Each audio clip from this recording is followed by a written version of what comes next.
Welcome back. Already it's video 4. I trust that your experimentation is going well. I also assume that you've taken the time to feedback any questions that you have that I will be addressing either in written form or in short videos.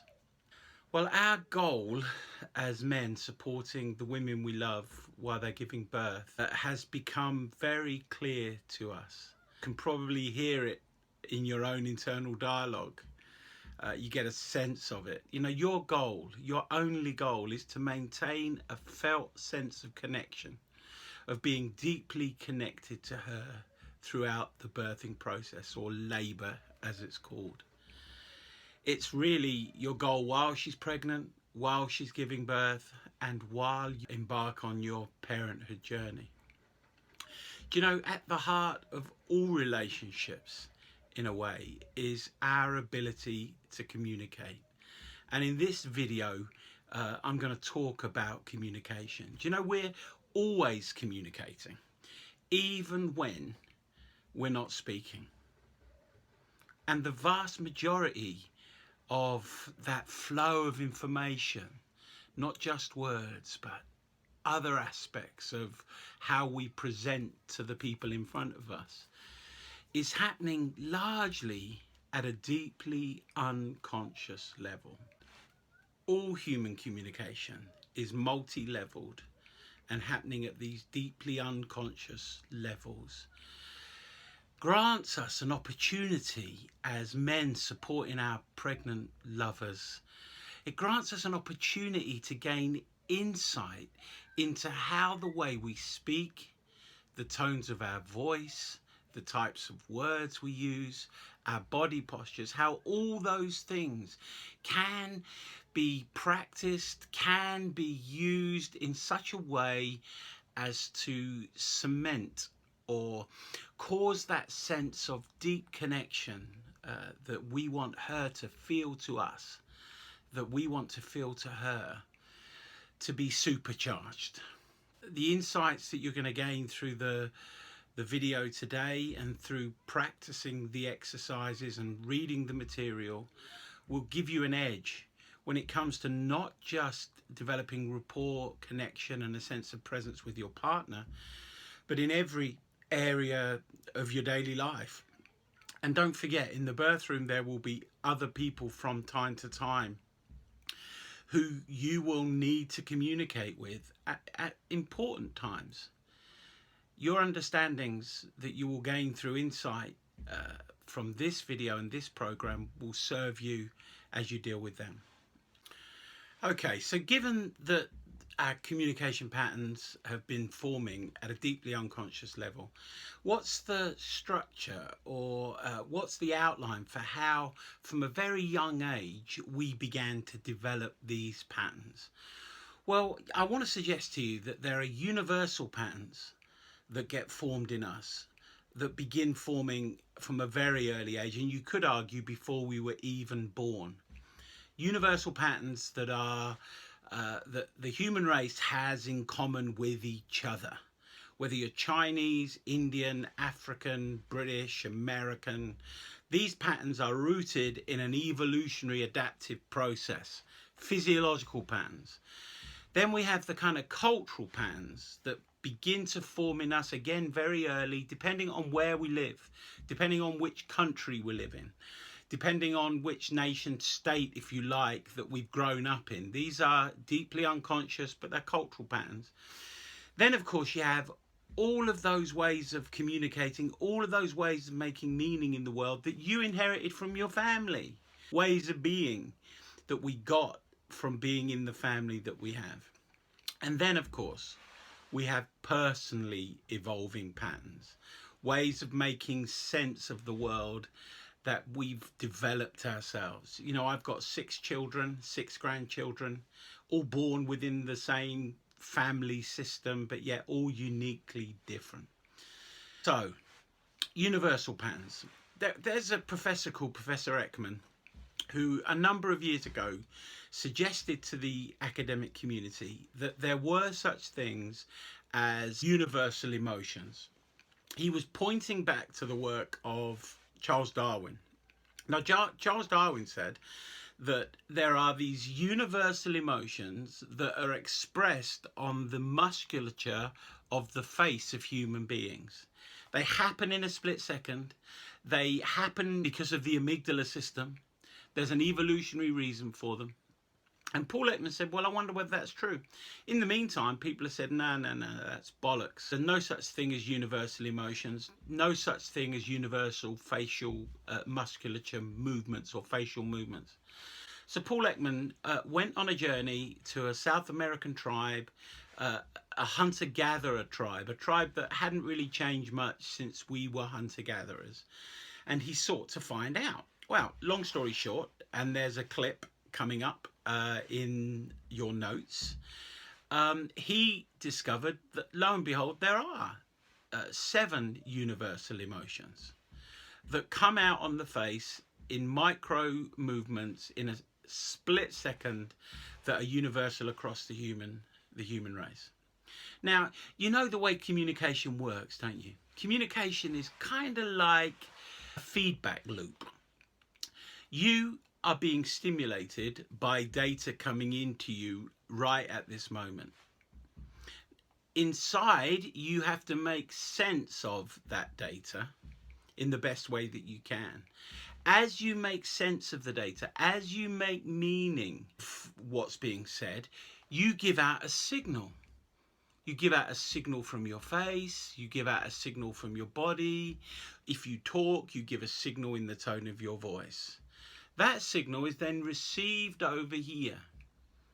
I do the same thing. I make sense of that information on the inside, and then I give you another signal. So what's effectively happening is a circle of communication, a feedback loop, largely outside of consciousness. Now, if you consider Paul Ekman's work, you'll realize that for many, many millions of years, these gestures on the face, these facial expressions, have been sending signals. We intuitively know, we pick up what's going on in the face of another. We can't stop ourselves doing it.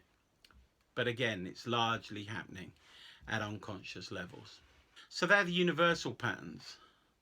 Cultural patterns are obvious. You know, the fact across cultures, different gestures are accepted as polite or not polite. I think if you do this in Germany, it means you've got birds in your head. Also, we have the way that different cultures greet each other. You know, some bow, some shake hands, but there are cultural variations, the patterns of which end up influencing us outside of conscious awareness. And we've already spoken about families. You know, how each of us were brought up in different family structures with different priorities and different values, all deeply influencing our communication styles. Given that all of these patterns are at work in our lives, shaping our lives, structuring our lives, creating direction and intention in our lives, I think it bears mentioning how we develop these internal patterns as individuals. So, you know, every human being on the planet, male or female, receives data from the outside world. It's got to be true, right? How do we take it in? Well, it seems obvious to me, and don't forget, leave nothing, test everything inside your own experience, and the insights that turn up will be your own.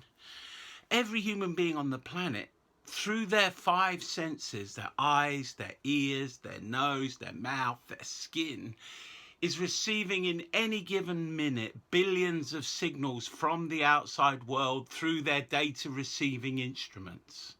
Now, if you think about it, there's sound waves out there, which we receive through our ears. There's radio waves. Now, we can't receive radio waves directly. They have to be modulated through a radio, through a transistor, through a transmitter, so that we can take it in our ears. So we receive all that information from the outside world, and then in order to make sense of it, because there's just too much of it to make sense of, we have to delete some bits of it, we have to distort some bits of it, and we have to generalize other bits of it. It's much like the process of making a map of the territory, or a map that we're going to find our way around a place. You know, you can't include everything on a map because the map would be as big as the place. You have to delete stuff. You have to distort stuff. You have to turn motorways into blue lines, A roads into green lines, mountains into green bits. You get the idea. So that's going on inside the experience of every human being on the planet. You see, we don't touch reality directly. We don't even see with our eyes. It's our brain that makes the images and creates the connections. So we don't touch reality directly. We have to make a map of it on the inside. And that map is made up of all our sensory experiences. Now, why is this important when it comes to birth? Why is this important when it comes to you making a deep felt sense of connection to her? Well, it's important because every human being on the planet, although having the 5 senses, will make their map uniquely. But luckily for us, there are signs on the outside of a person. There are telltale tells, if you like, of the preferences of the other person when it comes to sorting that information. For example, have you ever heard 2 people talking and one of them goes, you know, I just can't see the way forward. It's not clear to me. The picture's fuzzy. I can't see where I'm going to be in the future. I can't get beyond this block. Usually they're gesturing as well, giving us more clues. And then someone answers them and says, well, you can't get a handle on it. You don't feel right about it. It doesn't resonate with you. And the other person says, no, it's just foggy. There's no clarity. Oh, I hear what you're saying, the other person says. Now, I've parodied it, but what you've witnessed there are 2 people speaking different sensory languages. One of them has a bit of a preference for feeling, for sensations as they sort information. The other has a very visual preference when it comes to sorting information. And these kinds of ways of seeing and noticing that you're going to expand in over the days and weeks and months that come enable you to match the kind of communication that you offer the other person. For example, if you notice that the descriptive words that people are using are predominantly visual, see, clear, those kind of words, and in the material this week there is a large PDF about this stuff, but there's a little box in that PDF of all the kind of descriptive words to listen out for. If you notice that your partner is using lots of visual type descriptive words, offer her them back. Now, she of course will use all the senses when she communicates, but she will have a preference for one. It wouldn't surprise me if you have the same preference as her, because you're together, right? And we tend to feel a sense of connection with those that are sorting information on the inside similar to us. Right, 2 exercises this week. The first one is, I want you to take time to notice when she is relaxing deeply. She might be watching the TV, reading, doing something else that she likes to do. With my girlfriend, it would be a puzzle book. And as you're watching her, without her being aware, just notice the position her body's in. Just notice her facial expression. Just notice muscle tone, all those kind of things. And as you're noticing, become aware of the pace of her breathing. Not easy to do. You have to watch, sometimes at the clavicle here, but you get a sense of it. And as you become aware of her breathing, start to breathe at the same rate. That's exercise 1. And then make note of your experience of the differences of the things that you're becoming aware of. That's exercise 1. Exercise 2, I want you to, as you're listening to her until she's finished, I want you to become aware of what seems to be her preference when it comes to the descriptive words she uses in terms of the five senses. Thank you for listening this week.